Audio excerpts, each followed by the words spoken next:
সম্মানীয় সুপ্রিম কোর্টও জানেন যে তাদের অভিসন্ধি কি।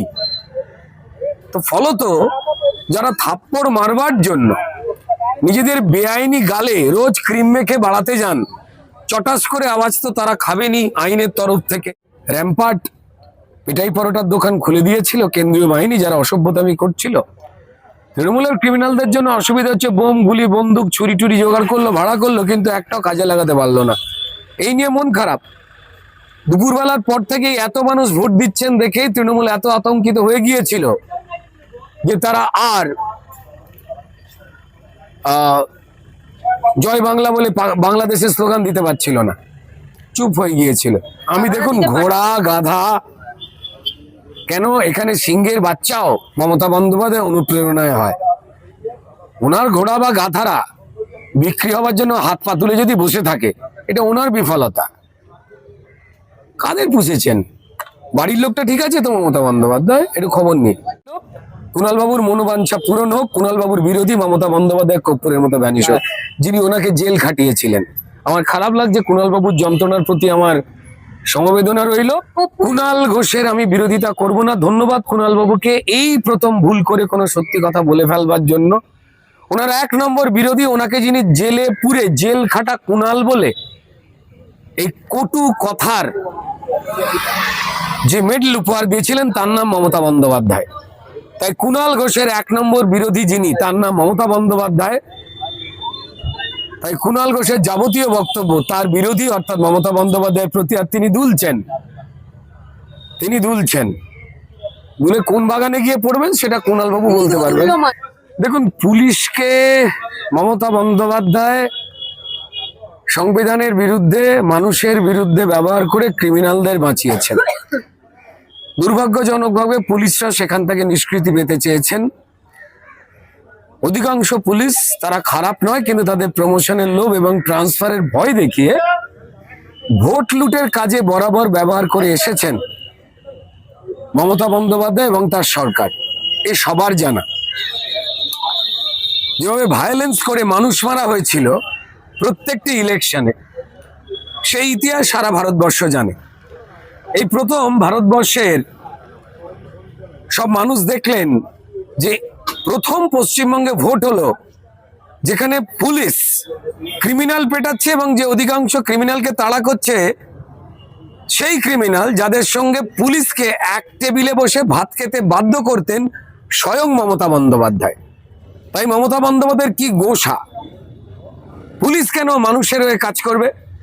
পুলিশ কেন সংবিধানের হয়ে কাজ করবে? পুলিশ কেন তার বর্দিতে লাগানো অশোক স্তম্ভকে সম্মান করবে? এই হচ্ছে তৃণমূলের আতঙ্ক। আর ঠিক তারপর পুলিশের পর তারা সরকারি অফিসার যাদেরকে দিয়ে মৃত যারা ব্যক্তি তাদের নাম ডিলিট করাতে বারণ করেছিলেন, যে মৃত মানুষের নাম ডিলিট করবেন না। এ সবার মনে আছে। এসআইআর হতে দেব না, মৃত ব্যক্তি ভুয়োদের নাম কাটতে দেব না, এ ঘটনা সবার জানা। চাপে ফেলেছিলেন কাদের? পশ্চিমবঙ্গ সরকারের সরকারি অফিসারদের, যারা নির্বাচন কমিশনের নিরপেক্ষ নিয়ম মেনে পশ্চিমবঙ্গের মানুষের জন্য এসআইআর এর কাজ করছিলেন। তাদের উপর চাপ, নাম কাটা যাবে না, অর্থাৎ তাদের নিয়ে অন্যায় করানো ঠিক পুলিশের মতোই। শুধুমাত্র পশ্চিমবঙ্গের সাধারণ মানুষ নয়, যাদের অধিকার, মান সম্মান, নারী অধিকার, নারী সম্মান, মানব অধিকার, মানব সম্মান, এই সবটাই যারা চুরি করেছে, যারা প্রমাণ করেছে যে পুলিশ হোক বা বাকি অন্যান্য সরকারি কর্মচারী হোক বা নাগরিক হোক, তাদের সবটাই আমরা চুরি করেছি। তো তাদের খবর তো আস্তে আস্তে ছড়াতে ছড়াতে সারা ভারতবর্ষের মানুষও জেনেছেন। সম্মানীয় সুপ্রিম কোর্টও জানেন যে তাদের অভিসন্ধি কি। তো ফলত যারা থাপ্পড় মারবার জন্য নিজেদের বেআইনি গালে রোজ ক্রিম মেখে বাড়াতে যান, চটাস করে আওয়াজ তো তারা খাবেনি আইনের তরফ থেকে। অকাত বুঝিয়ে দিয়েছে আমার দেশ, আমাদের সংবিধান, আমাদের আইন, আমাদের কানুন। এতে লজ্জার কিছু নেই। যার যা প্রাপ্য তাকে তো সেটা পেতেই হবে। বাবা যদি ঘুম থেকে উঠে হঠাৎ করে সিঁদুর পরে, তবে কি সে মা হয়ে যায়? যায় না গো।